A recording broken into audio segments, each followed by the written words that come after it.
You can't always see it. It sits in the background, quiet, unnoticed.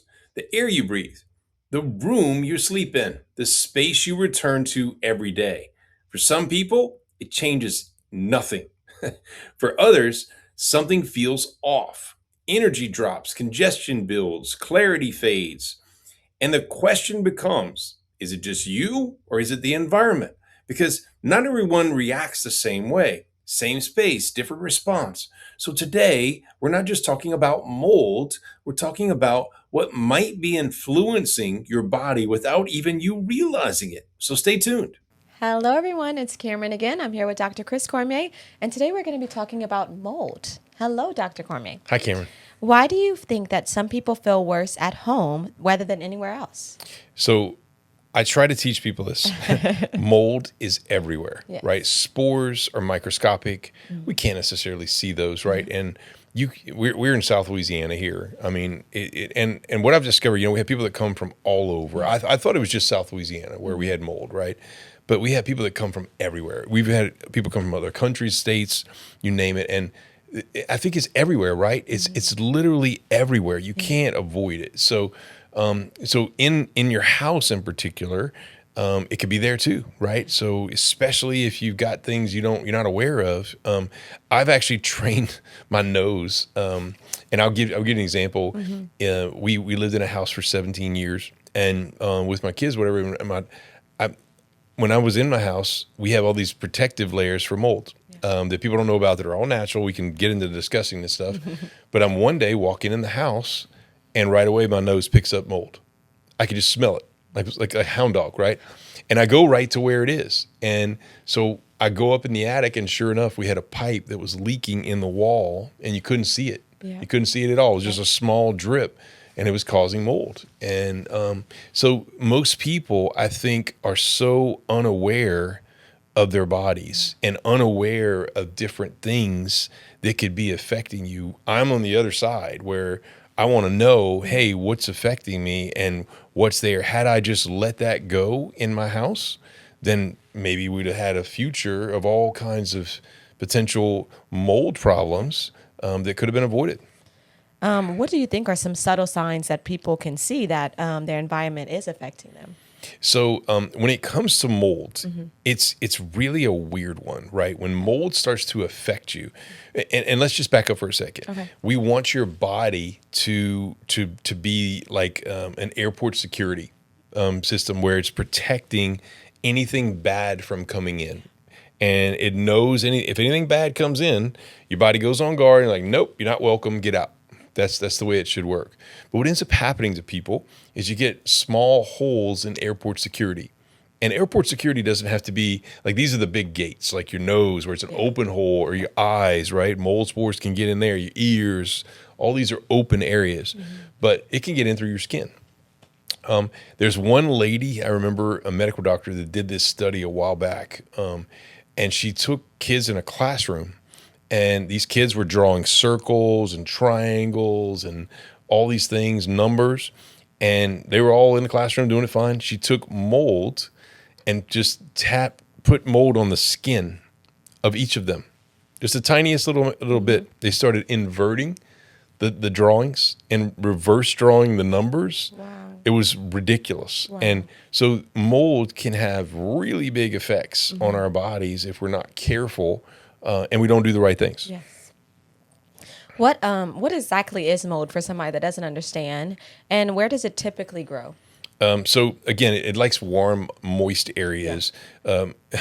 We were doing this. I'll never forget. We were doing this study on a product I have, and I can't comment on what it does because the FDA has a clause that says if you have a product with only essential oils, you can't get it. You can't claim it as a drug. But we did take a product that I had, and we brought it to university, a very good university here, in the microbiology department. We tested it with petri dishes, all kinds of things we had. It was amazing.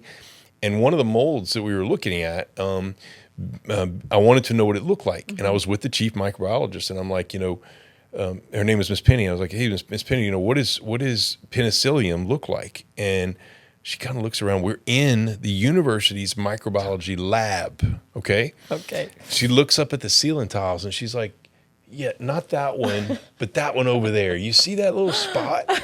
And it was penicillium growing on the ceiling tile. Wow. So I think, I it opened my brain. Yeah. So then I started looking at schools. Oh my goodness.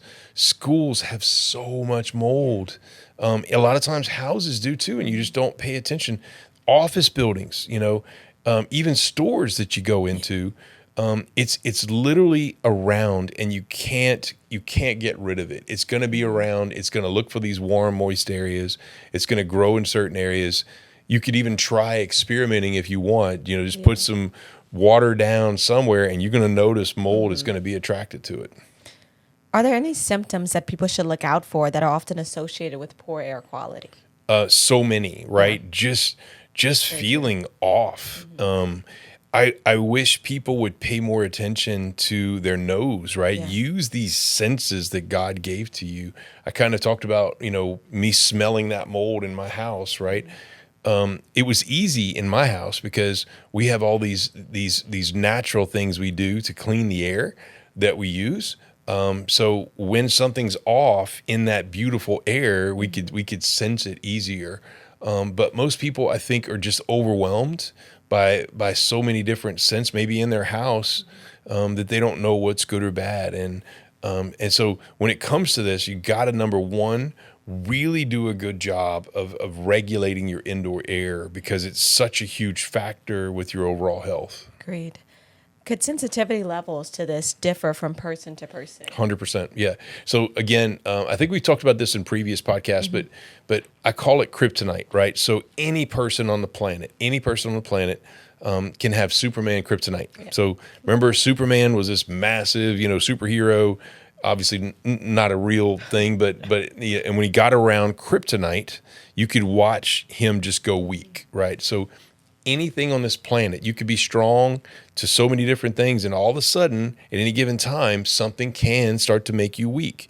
And some people, like when it comes to mold, some people can tolerate a truckload of it, right? Their nervous system's strong to it, whatever. Their brain recognizes it, spits it out.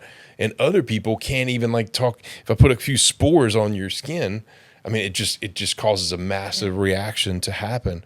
So it just depends on how strong your nervous system is, and we want to make sure that what we do here at the Nerve Health Institute is we want to make sure that people are strong to their environment, and if their environment's not good, we want to do some things to mediate that.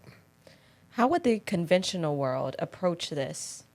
So again, their intent sometimes is meds. So they do blood work to kind of see what's going on, if they're showing any signs of mold within the body, where the body's kind of holding on to it.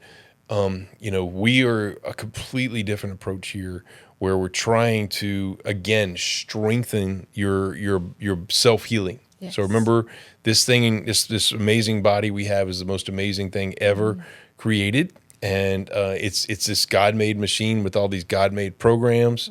It's designed to heal itself. It's not designed to be sensitive to mold. Or weak to mold, I should say. It's designed to be strong to this world we live in. And if you get anything that makes you weak, you have to do something to strengthen it up. Yeah. And so that's what we do here, is we're trying to figure out what's making you weak and try to make you stronger to whatever that is. Let's talk a little bit more about whenever they come to your clinic, a patient may come in.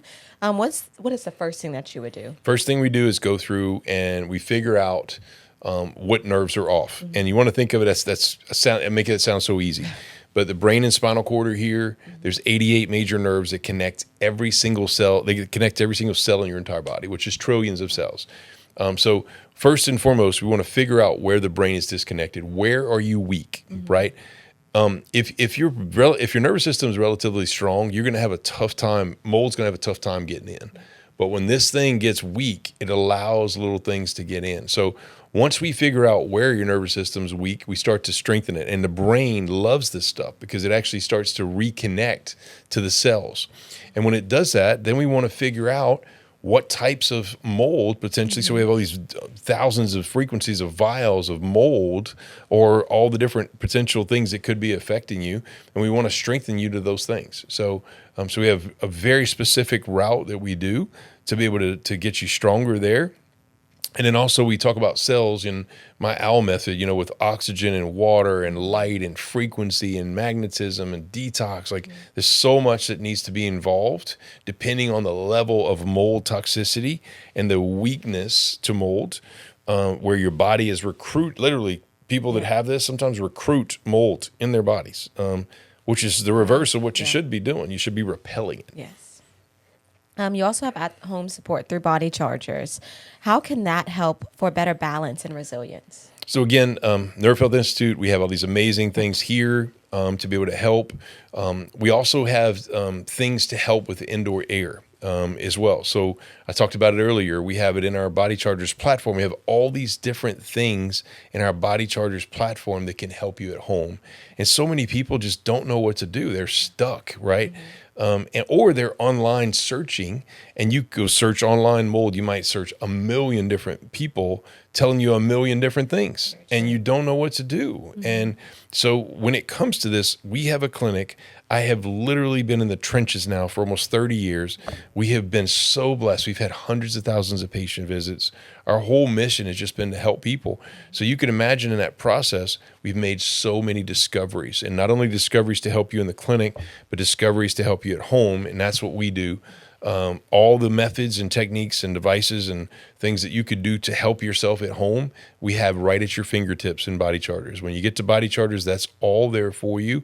And there's so many things that people just don't know about. Like literally, we have devices you can fit in your pocket that help reset frequency to cells so that your body can actually navigate through this process and not just stay stuck in a world that's weak to mold.